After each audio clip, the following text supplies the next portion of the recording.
परिवार के अंदर बहुत ही ज़्यादा खुशियों का माहौल होता है क्योंकि आज यहाँ पर इस घर में एक बेटे का जन्म होता है। दोस्तों, अब माता पिता पूरे गांव में मिठाई बांटते हैं, पूरे गांव में भोजन कराया जाता है। दोस्तों, वो लोग यही सोच रहे थे कि ये बेटा बड़ा होकर हमारे बुढ़ापे का सहारा बनेगा। दोस्तों, होता भी कुछ ऐसा ही है। धीरे धीरे करके वो बेटा बड़ा हो जाता है, उसकी शादी हो जाती है और शादी होने के बाद एक दिन वो अपने घर पर आता है और घर पर आने के बाद जो माता पिता ये सोचते थे कि हमारा बेटा बुढ़ापे में हमारा सहारा बनेगा, वही बेटा यहाँ पर इस तरह से राक्षस बन जाता है। अपनी माँ को, अपने पिता को और अपनी बड़ी बहन को बड़ी ही बेरहमी के साथ कुल्हाड़ी से टुकड़े टुकड़े कर कर मौत के घाट उतार देता है।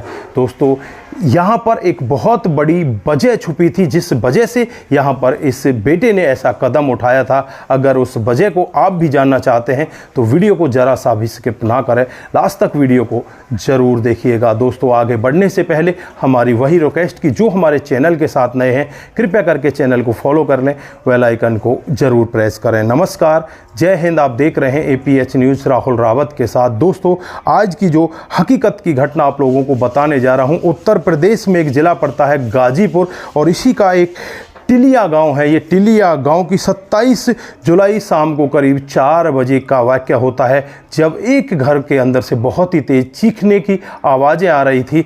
तभी यहाँ पर अड़ोसी पड़ोसी उस घर का रुख करते हैं तो यहाँ पर इस घर का बेटा जिसका नाम अभय होता है वो अपनी पत्नी को लेकर उस घर से बाहर निकलता हुआ दिखाई दे रहा था, लेकिन उसके कपड़ों पर खून के छींटे पड़े हुए थे।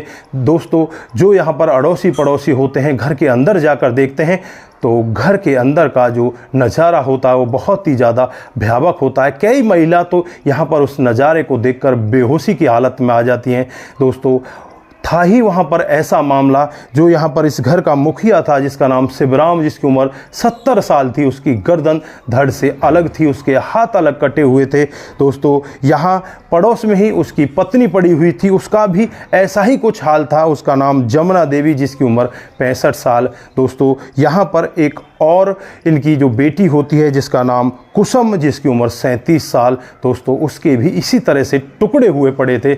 आनन फानन में ही यहाँ पर पुलिस को बुला लिया जाता है। पुलिस मौके पर पहुँच जाती है, डेड बॉडियों को अपने कब्जे में लेती है, उसके बाद इन्हें पोस्टमार्टम के लिए भेज देती है। दोस्तों, अब यहाँ पर गाँव के लोग साफ साफ कह रहे थे कि इसका जो बेटा है और जो इसकी बहू है उसने ही ये सब किया है। वो दोनों के दोनों यहाँ से फरार हो चुके हैं। दोस्तों, पुलिस यहाँ पर नाकाबंदी कर लेती है और नाकाबंदी करके 1 घंटे के अंदर ही इन दोनों को गिरफ्तार कर लिया जाता है क्योंकि शहर से बाहर निकलने का कोई रास्ता ही नहीं छोड़ा जाता। जब इन दोनों को गिरफ्तार किया जाता है तो यहाँ पर एक ऐसा चौंकाने वाला खुलासा दिखाई देता है जिसे सुनकर हर कोई व्यक्ति दंग हो जाता है। दोस्तों, मामला होता है यहाँ पर इसकी बहन कुसुम का, जिसकी 15 साल पहले शादी हो जाती है और शादी के बाद वो अपने घर परिवार में आराम से रहने लगती है। दोस्तों, 6 से 7 साल का समय बीतता है और 6-7 साल में ही यहाँ पर उसकी अपने पति के साथ नहीं बनती और फिर यहाँ पर ये तलाक लेकर अपने पिता के घर पर ही आ जाती है और यहीं पर रहने लगती है।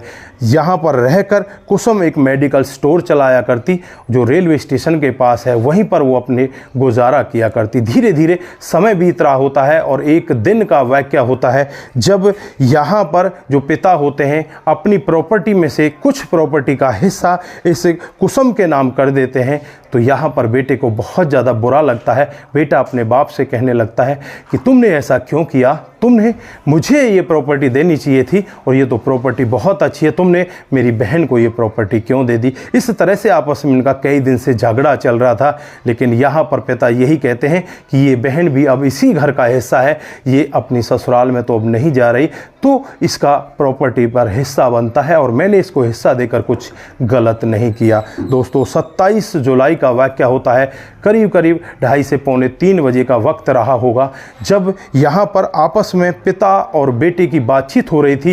तभी बहन बीच में आ जाती है और बहन यहाँ पर ज़्यादा बोलने लगती है। बहन अपने भाई से कहती है कि तू ही इकलौती संतान नहीं है पिताजी की, मैं भी उनकी संतान हूँ और मेरा भी उतना ही हक है जितना तेरा हक। पर बहन की बात भाई को एक तीर की तरह चुभती है और भाई का गुस्सा सातवें आसमान पर होता है। भाई यहाँ पर बुरी तरह से अपनी बहन को फटकारने लगता है। बहन भी यहाँ पर उसके सामने खड़ी हो जाती है और उसे कहने लगती है कि तू ज़्यादा बकवास मत कर, जितना हिस्सा तेरा है उतना ही हिस्सा मेरा भी है। दोस्तों अब यहाँ पर जो भाई अभय होता है उसका गुस्सा सातवें आसमान पर होता है। वहीं पर पड़ी हुई एक कुल्हाड़ी उठाता है और अपनी बहन के ऊपर ताबड़तोड़ वार कर देता है। बहन की गर्दन पर कुल्हाड़ी लगती है, बहन जमीन पर गिर जाती है। दूसरी कुल्हाड़ी उसके फिर हाथ में लगती है। तभी वहाँ पर पिता भाग कर आते हैं, अपनी बेटी को बचाने लगते हैं। तभी ये बेटा इतने ज़्यादा गुस्से में होता है, अपने पिता के ऊपर भी वार करने लगता है, जिसने इसे पाल पोस कर बड़ा किया, जिसने इसके लिए सब कुछ किया। आज उसी पिता के ऊपर ये कुल्हाड़ियों से वार कर रहा होता है। दोस्तों फिर यहाँ पर माँ भी बीच बचाव में आ जाती है, तो माँ के ऊपर भी ये ताबड़तोड़ कुल्हाड़ी चलाने लगता है। दोस्तों जो इसकी पत्नी होती है वो वहाँ पर खड़ी खड़ी काँप रही होती है। वो साइड में खड़ी होकर ये पूरा वाक़या देख रही होती है। उसकी हिम्मत ये तक नहीं हो रही थी कि वो अपने पति को जाकर रोके और इन लोगों को बचाए, लेकिन यहाँ पर पति का भी गुस्सा शांत नहीं होता। तब तक उनके ऊपर वार करता है जब तक उनकी जान नहीं निकल जाती। दोस्तों जब पुलिस ये पूरा मामला सुन रही होती है कि एक प्रॉपर्टी के चलते हुए ये इतना बड़ा कांड हुआ है, तो दोस्तों यहाँ पर पुलिस भी उस व्यक्ति से कहने लगती है कि ये प्रॉपर्टी क्या तू अपने साथ लेकर जाएगा? ये तेरे बूढ़े माता पिता जब तक जी रहे थे तब तक तो इनकी थी, उसके बाद ये प्रॉपर्टी तेरी और तेरी बहन की तो होती, इसमें तीसरा कौन हिस्सेदार होता? अगर तुम दो बहन भाई हैं तो दोनों बहन भाइयों की प्रॉपर्टी बराबर बट जाती, तो उसमें क्या बुरा था? हालांकि हिंदू समाज में ऐसा होता है कि जो बहनें होती हैं वो अपनी ससुराल में चली जाती हैं और वहीं पर उनकी जो प्रॉपर्टी होती है वही प्रॉपर्टी होती है, अपने घर की प्रॉपर्टी को वो अक्सर नहीं लेती।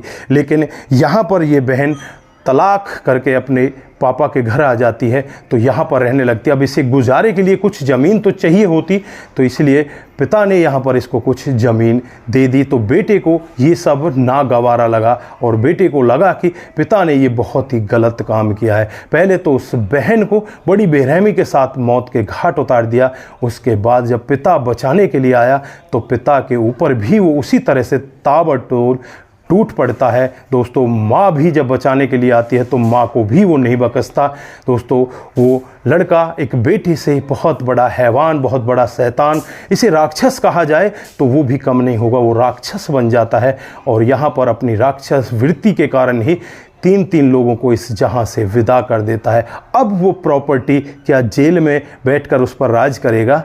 अब कहाँ जाएगी उसकी प्रॉपर्टी?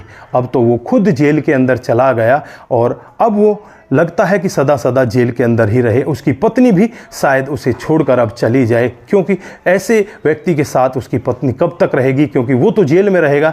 ये अभी नई नवेली दुल्हन बनकर आई थी, ये यहाँ पर क्या करेगी? देखो मैं ये नहीं कहता कि वो इसको छोड़कर ही जाएगी, मैं ये कहता हूँ कि वो छोड़कर जा भी सकती है। दोस्तों ऐसे व्यक्ति के साथ कौन रहना पसंद करेगा? आप लोग यहाँ पर क्या कहना चाहते हैं? आपकी जो भी राय है एक बार कमेंट बॉक्स में ज़रूर दीजिए कि जो अपने माता पिता का नहीं हुआ वो किसी और का क्या हो सकता है। दोस्तों जिन माता पिता ने छोटे से उसे गोदी में पाला, गोदी में खिलाया, उन माता पिता के साथ उसने इतनी बेरहमी के साथ उन्हें मौत के घाट उतार दिया।